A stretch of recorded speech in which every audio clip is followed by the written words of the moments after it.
And welcome to the 15th edition of the International Conference on Hyperbolic Problems. This series of conferences is becoming really very well respected.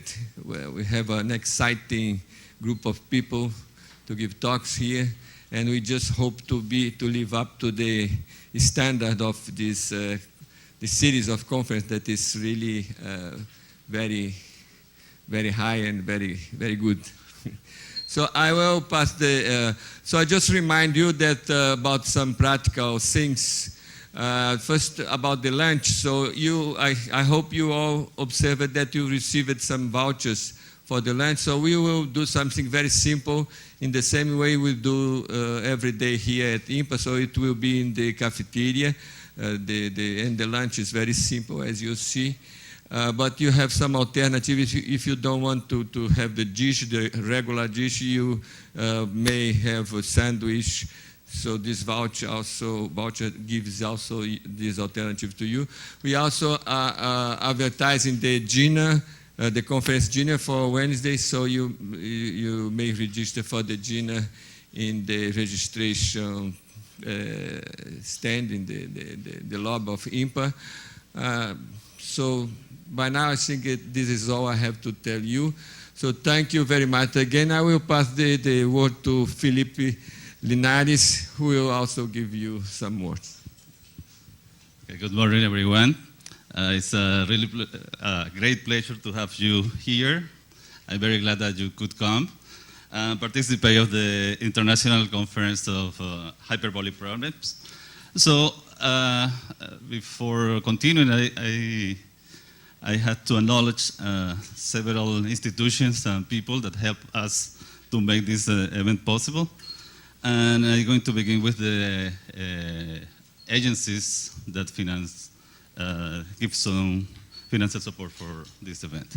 So we have the CNPq, the Council of the Brazilian Council of Research, CAPES, C-A-P-E-S, the Brazilian Council of Higher Education, FAPERJ is the Rio de Janeiro State Council of Research, and the Institute of Mathematics, and the most important part, I think, is the support that IMPA gave to us, and people that are behind and help us a lot. The director of IMPA, Professor Cesar Camacho, Professor Jacob Pali from the Brazilian Academy of Science.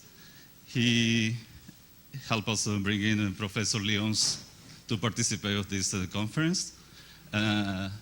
We also thank Cassia Pesana and Sueli Torres Lima and her teams to help us with all of this program. And we also want to thank Método Rio for the logistic help. Okay? So with that acknowledgement, I would like to introduce Professor Cesar Camacho, that is going to give some welcome to you.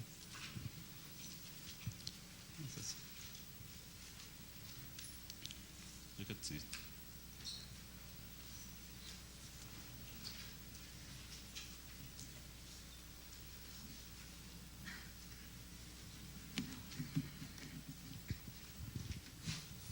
Good morning.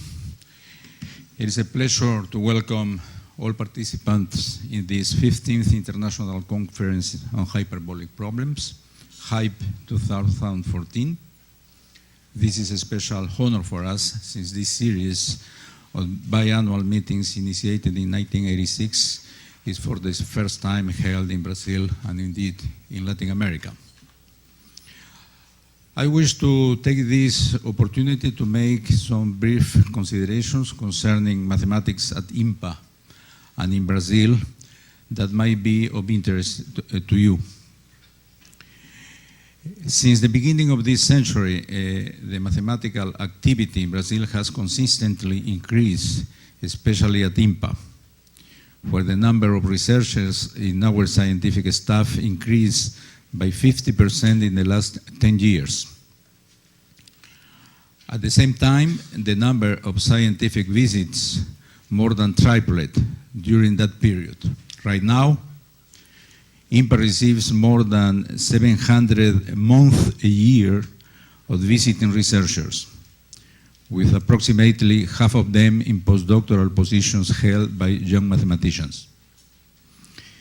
This is more or less equivalent to doubling the number of members of our scientific staff. At the end of this year, we will open new postdoctoral positions with fellowships with monthly stipend in local money equivalent to a sum greater than $3,000. Additional fellowships will be offered in joint positions with Brazilian universities. Young mathematicians from all over the world are welcome to apply. The performance of our scientific staff is doing well. It is comparable with the best center. This year, we are happy to have 4 researchers of INPA that will be distinguished as speakers in the International Congress of Mathematicians. On the other hand, we recognize that Brazilian mathematics is still lacking in diversity. The number of areas of mathematics has still to be increased in the near future, and also the number of students.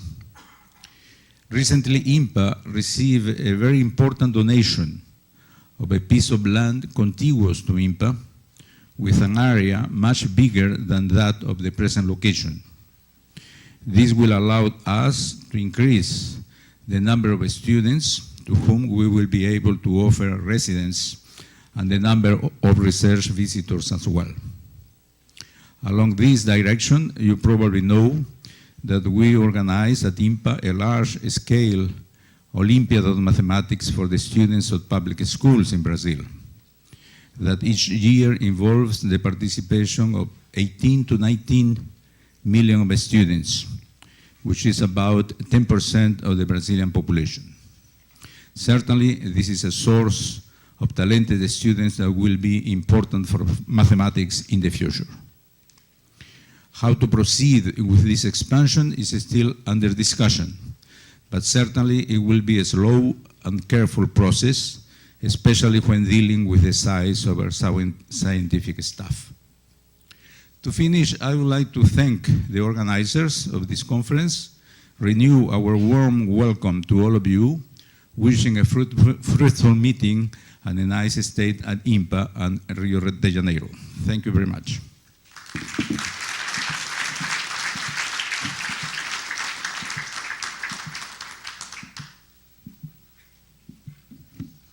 Okay, so I'm going to invite Constantina Fairmont.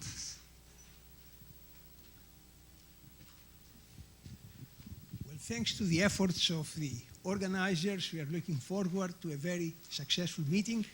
And to set the tone, Professor Coron was expecting to see the Eiffel Tower here, but you see it's the Corcovado, and he will speak about control of one-dimensional hyperbolic systems. Thank you. Thank you for the introduction. First, I want to thank the scientific committee for giving me the opportunity to give these talks. It's a great pleasure also for me to be in Rio. So the subject of the talk will be on control of 1D hyperbolic systems. And the outline is here. So first I will speak about controllability issue. Then I will speak about stabilization. And then I will move to balance laws. And finally, I will end with some open problem about the stabilization of a water tank control system. So the first part, controllability. So I will present what is a control system modeled by a hyperbolic equation system, 1D. And then I will speak about the controllability, and I will present some results about the controllability issue. So our system will have the form yt plus a of y, yx is equal to 0. X will be between 0 and capital L. And the matrix A of y is assumed to have n distinct real eigenvalues, and their order as indicated on the slide. So there are some which are negative. The first m eigenvalue are negative, and the other are positive. So we will distinguish y in y plus and y minus. Y minus is the part with the negative speed, and y plus is the part with the positive speed. And what is the control? The control is what is going inside the domain. That is y plus, because this is positive speed, y plus at 0, at x equals 0, and also y minus at x equals L. So this is the control. So there are plenty of physical systems which are modeled by this type of equation.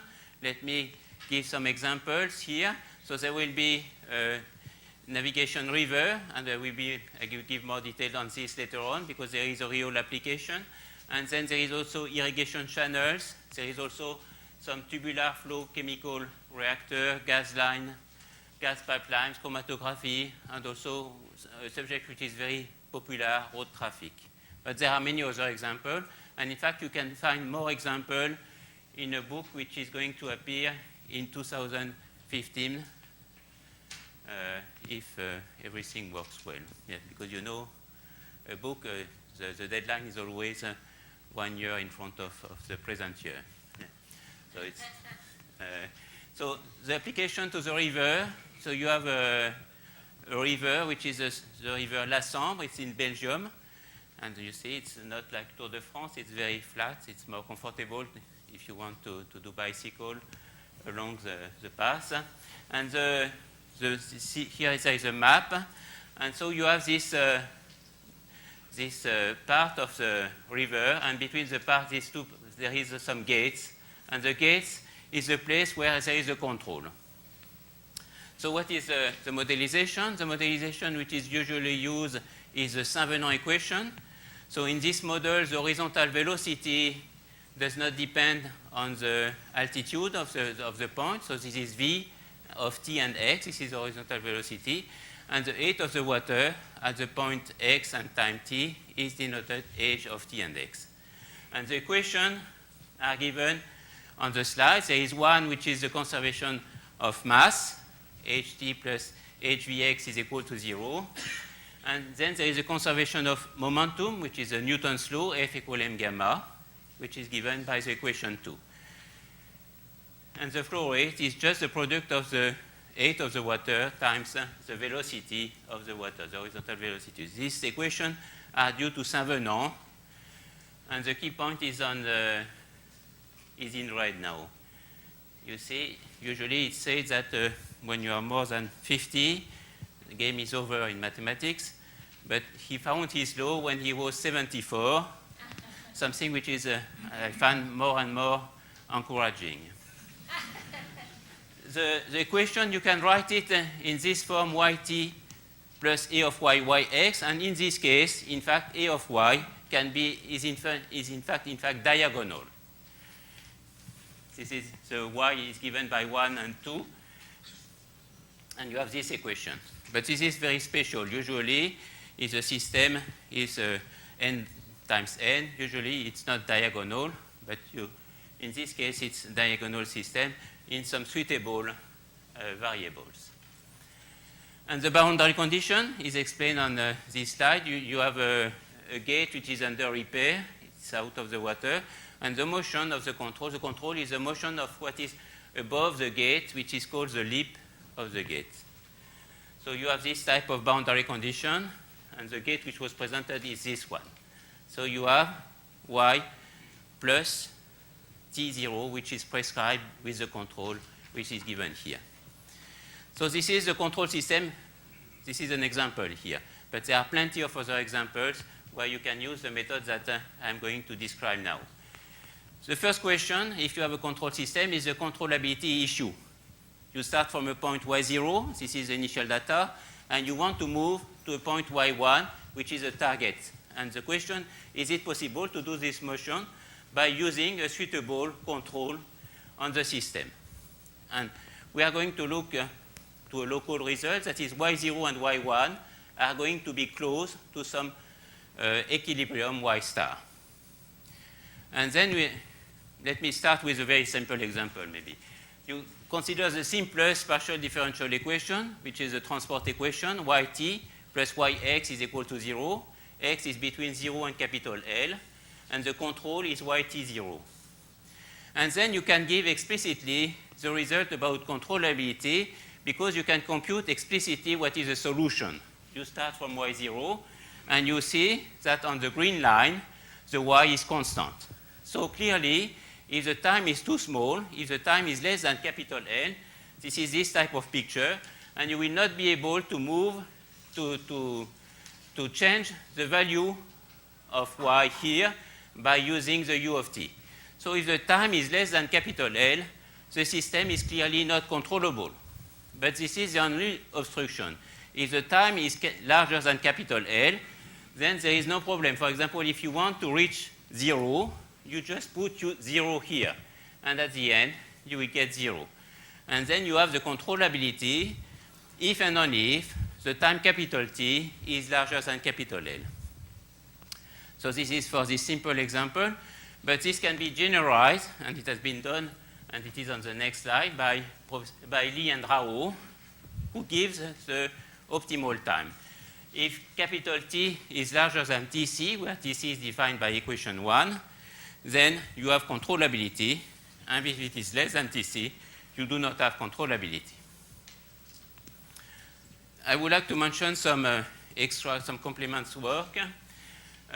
If you have a control only on one side, then you still have some result, but of course the time has to be larger. There is also some global results, but there are very few. That I give some example here. And also, if the A can depend on T and X also, you have some results about the controllability. But these results are in the framework of smooth solution. There is very interesting results when in the class of BV solution, which is very natural for hyperbolic systems. They are on this slide. The first 4 results are about scalar equation, and they are very, the result is then almost optimal. But for systems, this is the 2 last results.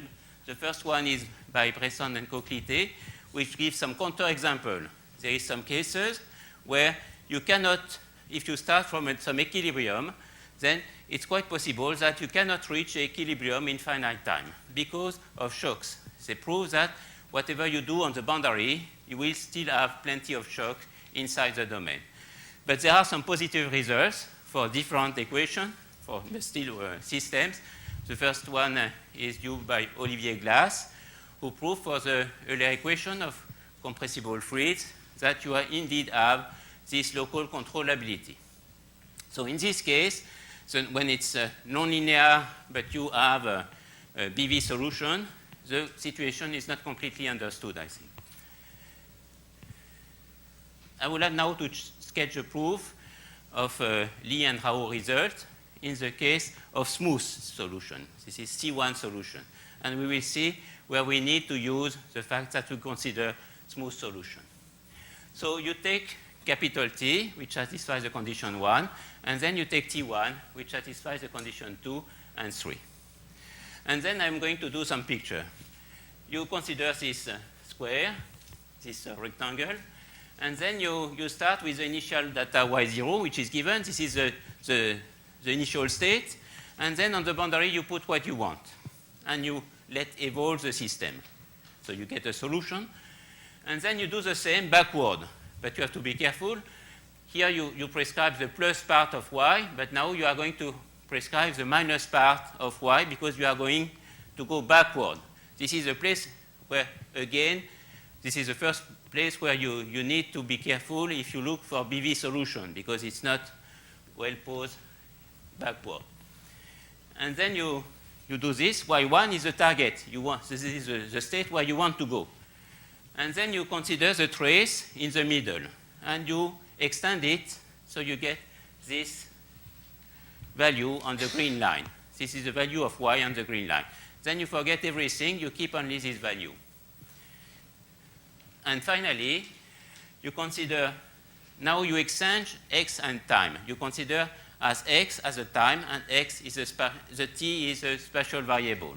And you let evolve the system.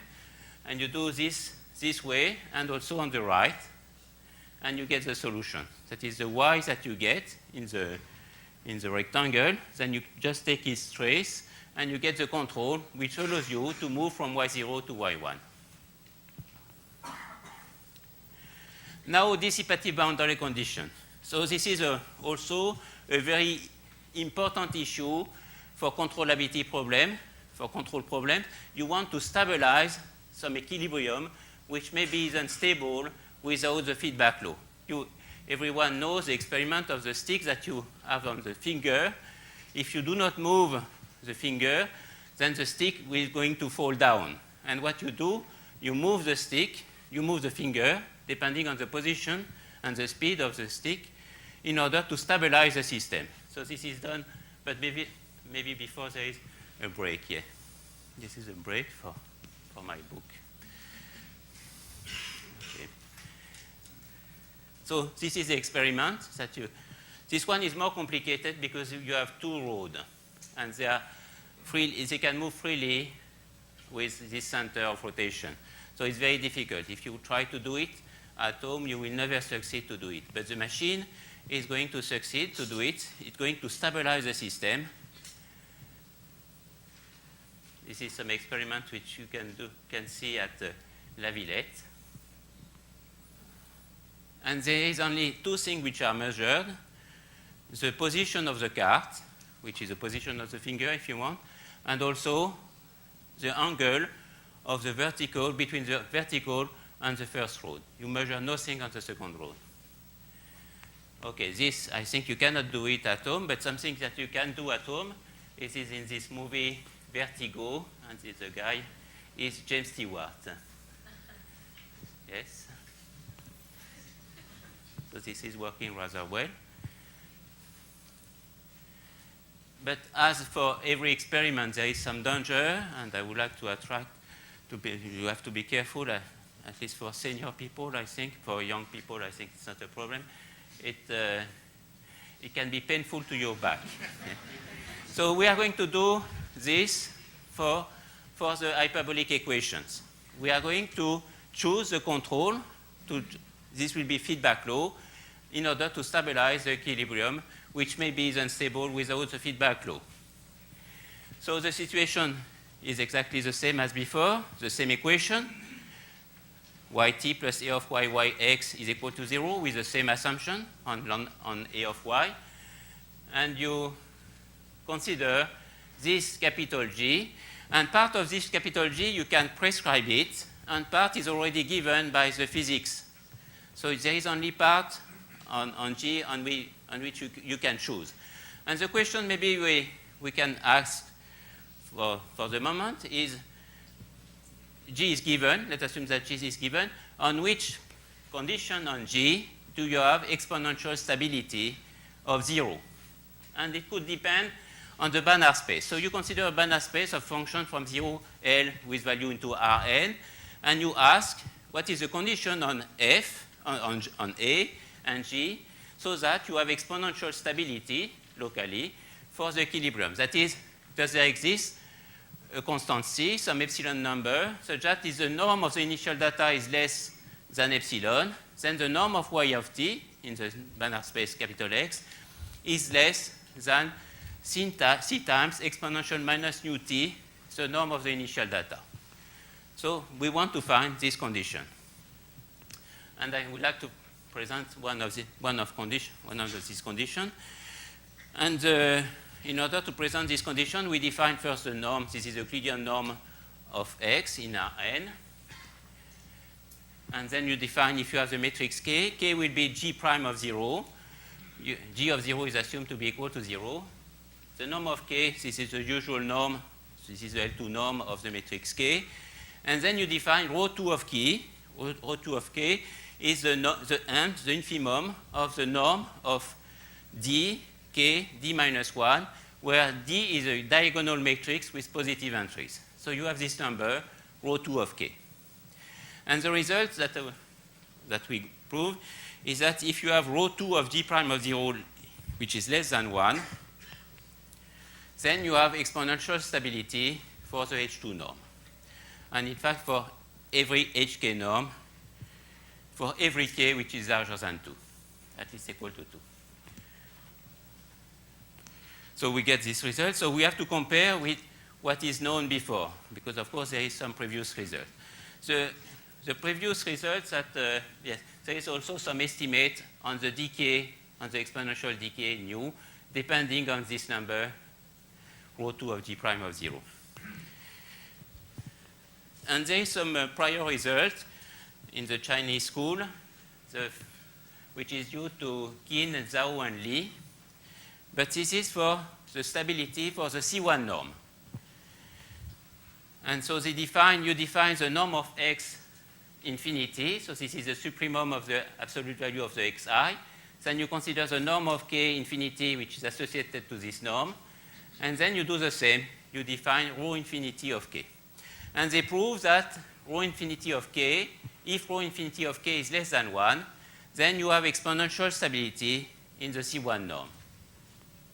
And the proof relies mainly on considering the evolution along the characteristic lines. So now the natural question is, can we compare, if we have exponential stability, for example, for the H2 norm, do we have exponential stability for the C1 norm, and so on. And also we would like to compare the two conditions, rho infinity of k less than 1, the Lyatsian condition, and our condition which is rho 2 of k less than 1. And this is done on this slide. Rho 2 of k is in fact always less or equal than rho infinity of k. So it seems that this is Professor Bastin, and the work is with him. So it seems that our result is better, yes, because our condition is weaker. And in fact, there is example where the inequality is strict, already in dimension 2. Of course, in dimension 1, the two quantities are equal. If you take key A, which is defined this way, then you can compute rho 2 of key A, which is the square root of 2 times A, and rho infinity of k is equal to 2 times A, which is larger than rho 2 k A. So now the next question is our condition, rho 2 of g prime of 0 less than 1, is it a sufficient condition for exponential stability for the C1 norm? So we work on this for some time. But first we would like to, maybe it's interesting to compare to the case of linear system. So let's do it now. And we are going to do it in the case where all the speeds are positive. So we have yt plus lambda yx is equal to 0. Lambda is a diagonal matrix with positive entries. And you have yt of yt1 is equal to k yt0. And we want to study the stability depending on lambda, and k. And first, in this case, you can prove that the two conditions, exponential stability for the ck norm, is equivalent to the exponential stability for the CL norm, because this is given by the spectrum property. And then you can also give the necessary and sufficient condition in this case. You just look to the spectrum, and you see that the necessary and sufficient condition for the exponential stability for every norm is this one, which just means you compute the spectrum and you require that all the eigenvalues are far away from the imaginary axis on the left part. First, it's difficult to compute this condition, but you can make it in some special case. Let's do it, for example, for this matrix and with this value of lambda. You compute, and you want to compare with our condition. And it turns out to be very bad. Why is this very bad? Because the condition for exponential stability for this system is equivalent to the fact that A belongs to -1, 1 divided by 2. But our condition is that A is between -1 divided by 2 and 1 divided by 2. So we miss -1. You miss a full interval, -1, -1 divided by 2. So it's very bad, yes? But there is something which is very interesting, is that in practice, you want to have robustness. Why do you use this? Why is it important for control system, this stability? This is because you have robustness. That is, if you have some small perturbation, then it's going to work well. Of course, you will not converge to 0, but you will remain close to 0. But in this case, there is a problem of robustness. There is no problem of robustness on K, but there is problem on the robustness about the lambda. It has been shown that, for example, if you consider this lambda 1, which is given here, which tends to 1 as n goes to infinity, and this value of lambda 2, which tends to 2 as n is going to infinity, and then this is a solution of the system which do not converge to 0 and satisfies the boundary condition not only for a equal -1, which is a limiting point, but for -1 divided by 2, which is in the interior of the interval. So it's very bad. It means that this is not a good condition because you do not have robustness with respect to small perturbation on the lambda I. And then there is some result about this robustness issue. Do you have exponential stability, which is robust with respect to small perturbation on the lambda I? And this is given in this condition. You consider rho 0 of k, which is the maximum of rho of this matrix. Rho is the spectral radius of the matrix. And then it has been proved by Sikorski that you have exponential stability, which is robust with respect to small perturbation, arbitrary small perturbation on the lambda I, if and only if rho 0 of k is less than 1.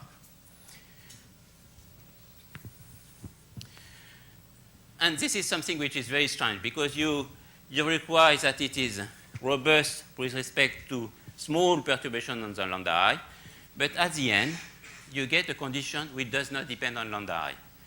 That is, you get something which is robust with respect to all perturbation on the lambda I. And then the point is to compare rho 0 of k with rho 2 of k. And this is done on this slide. First, you cannot do better.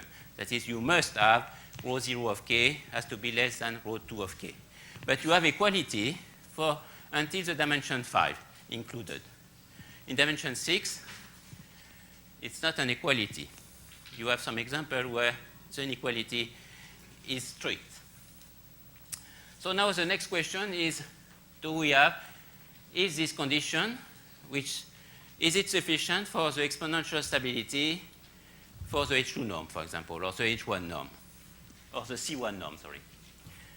And then there is something which is very strange, is that, in fact, this is on this slide, we give an example of 2 by 2 system such that rho 0 of k, which has to be equal to rho 2 of k, because we are in dimension 2, is less than 1. So it means that you have exponential stability for every hk norm with k larger than 2, at least equal to 2, but such that you do not have exponential stability for the C1 norm. And in fact, for this system, the rho infinity of k, which is a sufficient condition, rho infinity of k less than 1 is a sufficient condition for the exponential stability for the C1 norm.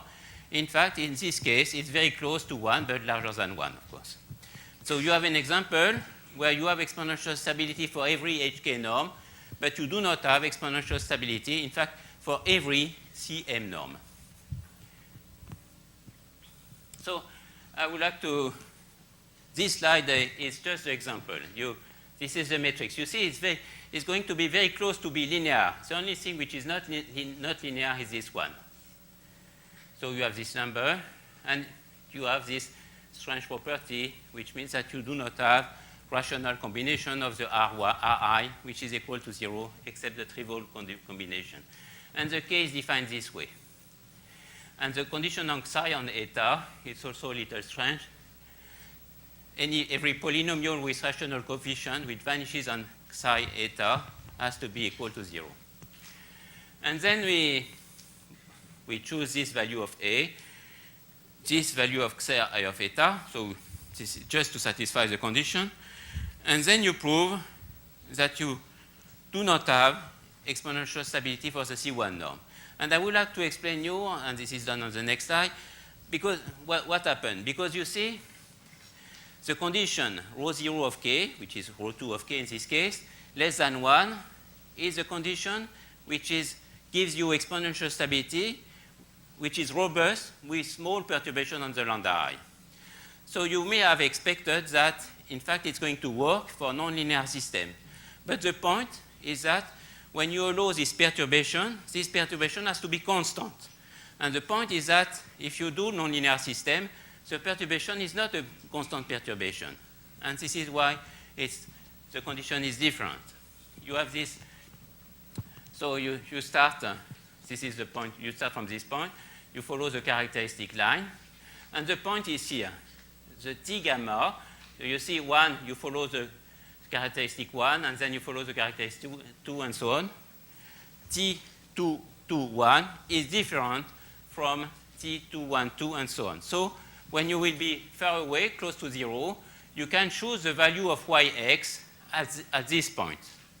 And in the case where you do perturbation of the delay which are constant, you cannot do this, because if you do perturbation which are constant, then you will get T12, for example, which is equal to 2T21, T21. So you cannot prescribe different value for yx at these 2 points. And this is why it is working. Well, it's not very clear, but I wanted to emphasize why the robustness with respect to small perturbation, but which are constant, is not sufficient in order to get the exponential stability with respect to the C1 norm. So I would like to give some idea of the proof of the stability results in H2. So it's rather classical. In fact, you consider this Lyapunov function. First, we do it in the case where this is linear. You consider this Lyapunov function. You compute the derivative. You do some integration by parts, and you get this. So this part has a good sign, and you have to take care of the boundary term, and this is this term. And the conditions that you have on K precisely tells you that you can choose Q in such a way that this term has a good sign. And this is what is done. And the point is that it's important to add this mu, not for linear system, but for the nonlinear case, because if you do not have this mu, you have to conclude using LaSalle principle, but it's difficult to use LaSalle principle for nonlinear PDE, because you need to have the pre-compactness of the trajectory, which is not obvious. Now, if this is a nonlinear case, of course, this cannot work in the same way, because we know it's not well posed in L2. Then you do the computations, and you get these 2 extra terms, N1 and N2, which are given here. Of course, this is cubic term, but you have the derivative of yx that you cannot compare with y. So you have to do something more. In order to cancel the N1, maybe you just impose that Q depends on y, and this is equal to 0.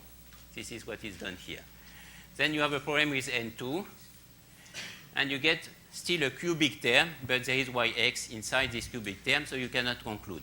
So the idea is to use something which is classical for hyperbolic system in order to prove that this is well posed in H2. You add some new terms, V2 and V3, and there are these terms. Of course, you have to choose well the Q, R, and S in order to get the best condition. And this is done on the next slide. You have this commutation, and what is more important is this property on Q of 0, R of 0, and S of 0. And then you are done. You get that V dot is less than minus alpha V, and then you get the exponential stability in the H2 norm. In fact, it's possible to use this type of method also for the C1 norm. And I would like to present you briefly. The computations are more complicated, but the idea is to use again this diagonalization in some sense of the matrix A of y. So you have this M of y and D of y, and you consider Pi, this is this number. P is going to be a number which is a real number larger than 1, which is going to go to infinity. And you consider this type of Lyapunov function. Of course, they are a little more complicated, V1 and V2. And you see it depends on yt, so you could say it's not a Lyapunov function of function on which are defined on 0L, but the yt is defined this way. So in fact, yt is just a function of y on 0L. And then you compute the derivative of y1p, y2p. You introduce this norm. This is the L infinity norm in some sense. This is the C1 norm. and you get this type of estimates. And the point is that you need to find some estimates which does not depend on p, because you want then to let go p to infinity. And you see, the point is that here you do not have p, and the same here. There is no p here. Of course, here there is p, but then you are going to let p go to infinity, and you define this v1 and v2, which are going to be the limit as p go to infinity of w1p and w2p. You get that there is a good convergence of w1p to v1, w2p to v2, and at the end, you get this inequality coming from the inequality for p. You let p go to infinity, and you get the exponential stability with the C1 norm, provided that rho infinity of k is less than 1. And so there is some application to the river Lassemble. I just present some animation. So there is two gates. The front gates are not going to move. So they are fixed. And they are such that the equilibrium is the point where you want to go. In this case, the equilibrium is stable already without moving the gates. But the motion to the equilibrium is very slow. And you want to, by the feedback law, which is on the back, you want to converge quicker to the equilibrium. So the first gates, this one and these two, this one and this one, are not going to move. On the back, they are going to move. And we must see that on the back, the water is going closer, quicker to the equilibrium, which is this red line. This is what we expect. Of course, it's going to work, yes, because I already, yes? So this is much quicker on the back than in front of. In fact, also, there is some important point if you want to have some robustness with respect to some specific errors, which is to use some integral term. And this will be presented by Bastien in his talk, and this is on Thursday afternoon.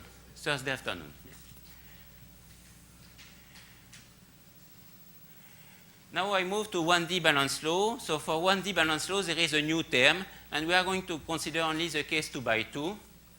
So and we start with linear case. So the system now, this new term are here. And I change a little bit. The first eigenvalue is positive, the second one is negative. And you have two controls. And you want to know if you can stabilize the system. First, for the controllability, this is the same. You can prove that it's controllable, and the time is the same as when there is this term do not appear.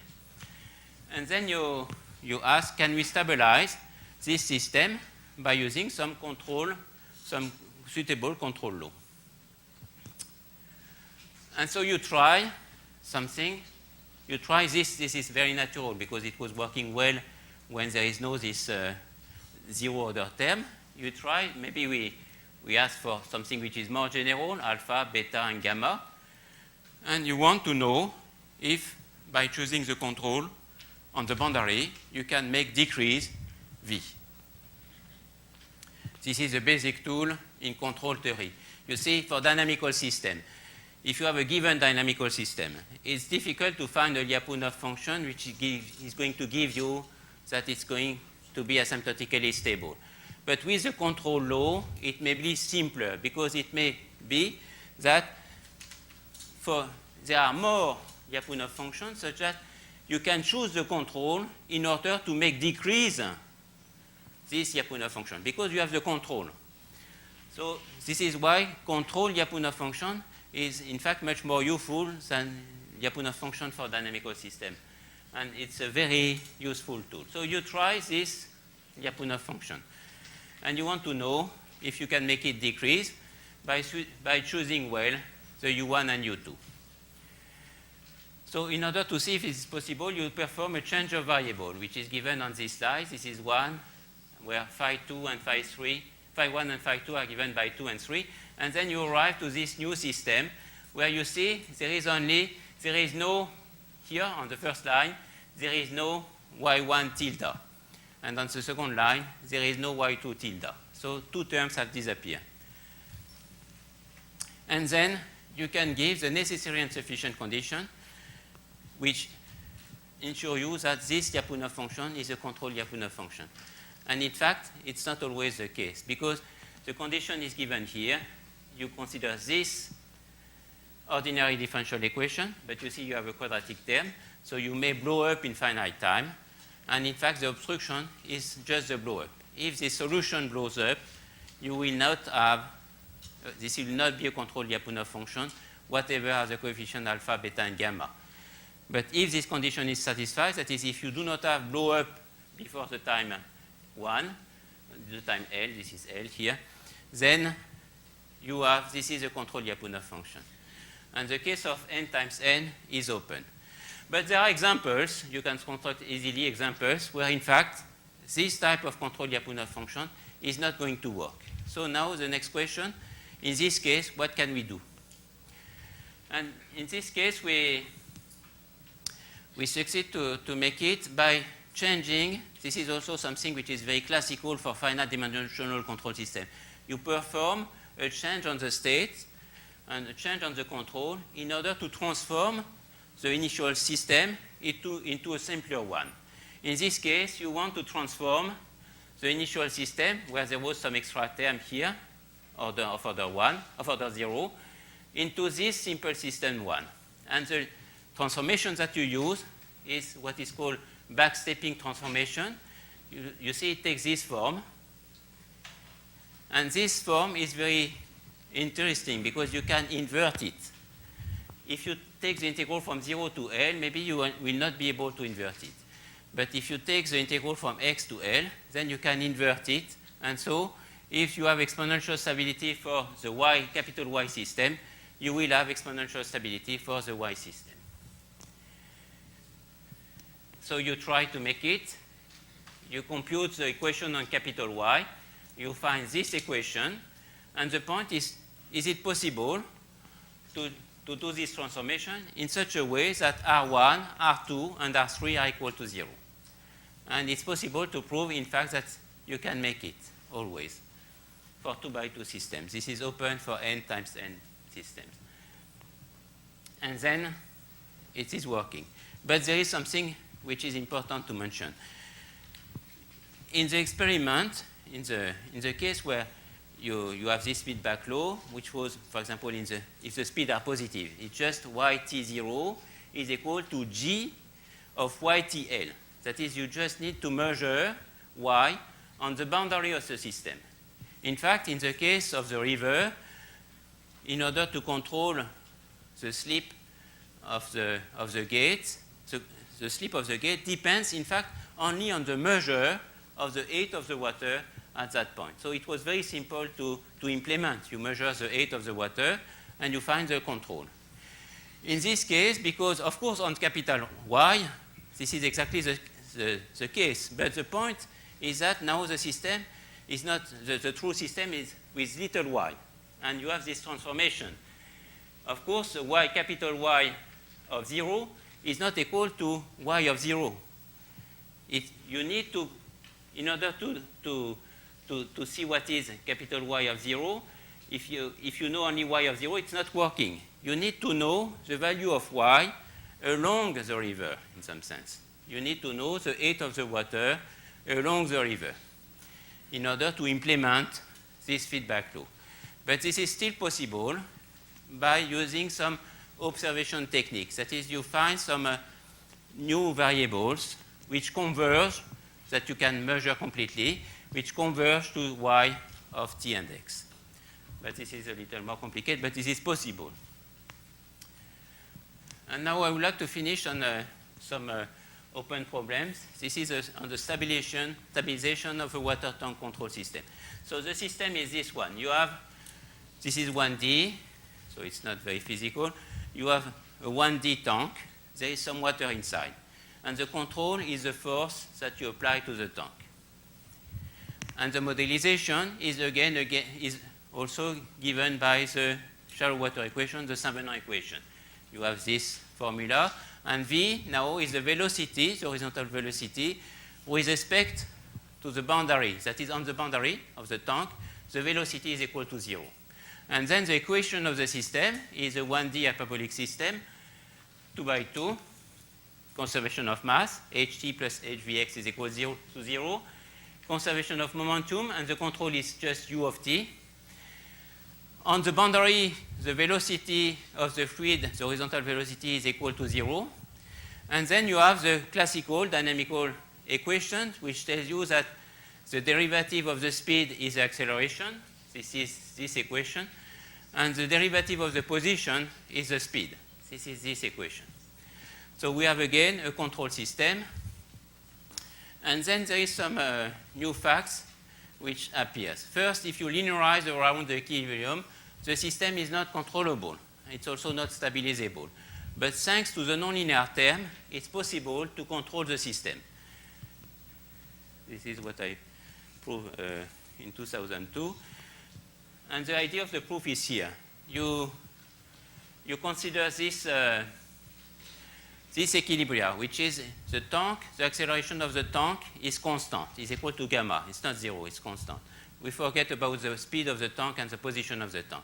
Then you compute the linearized system, and now you find that if the acceleration of the tank is not equal to 0, then the linearized control system is controllable. So you get these two sets, B1 and B2, such that if you have a point in some initial state in B1, some final state in B2, it's possible to move from the first point to the second point. This is the dashed line. But this is not what we want to do. We want to move from a point which is close to 0 to a point which is close to 0. But let's assume that you have these two trajectories. The first one, the blue one, starts from 0 and arrives in B1, and the second one arrives on 0 and starts in B2. Then if you have this, you get the controllability by the following trick. You start from a point which is close to 0. This is the point A, which is in B0. You use the same control as for the blue trajectory. Then you will arrive in B1. And you do the same backward here. And so you succeed to connect A to B and to prove the controllability of the nonlinear system thanks to the nonlinear term. You see, this is very different from the examples that I presented before. In the example I presented before, you have the controllability of the linearized system. And so this is the expression of u of t. And then the question is the stabilization. Can we stabilize the system? This, I'm not able to do it, but I would like to present a method which could be used, but I did not succeed to use it. But I have used it for some other equation. You want to stabilize the green point. This is the point that where you want to go, but you want to go there by means of feedback law, asymptotically, so that will be robust with respect to small perturbations. This is exactly the experiment of the stick on the finger. But you are in the case where the linearized system is not controllable, and in fact also the linearized system, you cannot stabilize it. But there is this set of equilibria, which was exactly the tank with a constant acceleration gamma, which is not 0. So you have this curve of equilibria. And around the point on this curve, except the green point, the linearized system is controllable. So this one, you can stabilize it at least locally. So you can find some feedback law, which depends on the red point where you want to go, such that you have asymptotic stability of the red point. And then the idea is to move also the red point to the origin, and so you will get this type of picture.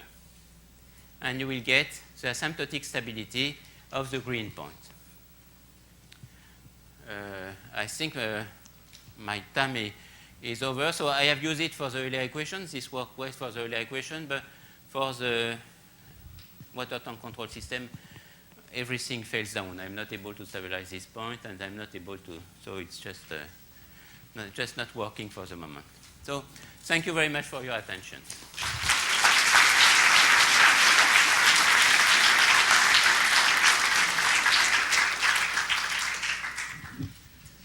Thank you very much. Are there any questions for Professor Coron?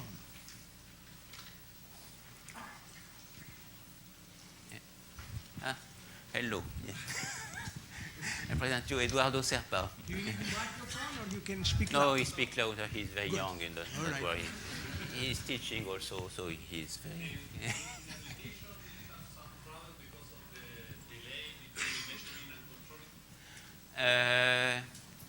Yes, this is a very good question. But in fact, the stabilizations that we propose, in some sense, take care of this. That is, but you're right. For example, you may ask, what is, you see, the example where the speed is constant, this is the case of linear system. You may ask, in fact, I think the good question will be, what is the condition on K in order that you have asymptotic stability, which is robust to the speed of propagation, which is the delay, exactly what you, so this is what is done by Tsiolkovsky. This is the condition rho 0 of K, but this is only for perturbation on the delay, which are constant. Now, if you ask if the perturbation on the delay depends also on time, what is the condition? And probably the condition now should be rho 2 of K, if you work in L2, rho 2 of K less than 1.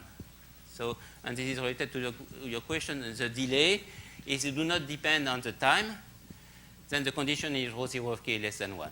If the delay, the perturbation depends on the time, I think the condition should be rho 2 of K less than 1.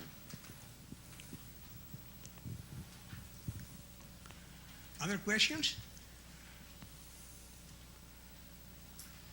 Have you started thinking about the multidimensional problem? No, it's too complicated for me. But I thought to some questions that I thought you may ask. So I'm answering this question. Yeah. Good.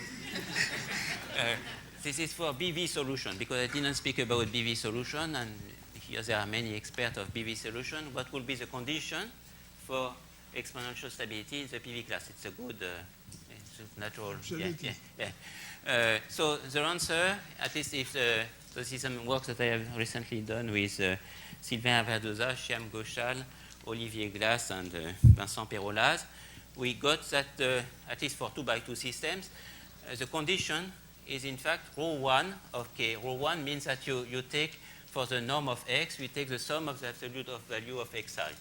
And then you define the norm of K1 and so on, and you get rho 1 of K less than 1. So you get, in principle, you should expect this new condition, except that you can prove that rho 1 of K is equal to rho infinity of K. So in fact, this is the same condition as for the C1 case. But then if you do some simulation, it is a little strange, because you see, when you have a dynamical system in finite dimension, if you have just one eigenvalue which is positive, real part which is positive for the linear system, it's going to fail almost every time, yes?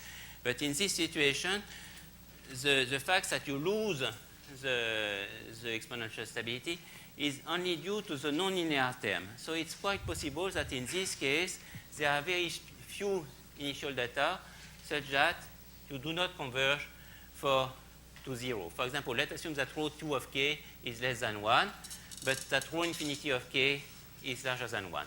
So this is the case for BV, for example. For the BV, rho infinity of K, this is rho 1 of K. Then you may expect that in this example, if this is like infinite dimension, for almost every initial data, you will not get exponential stability. But this is not the case. If you do the simulation, in fact, it's always converging to 0. So there is something to be done, I think. Yeah, because I think this is very different for the case of finite dimensional system. I think maybe for generic initial condition, the condition is rho 2 of K less than 1, which is the smallest one.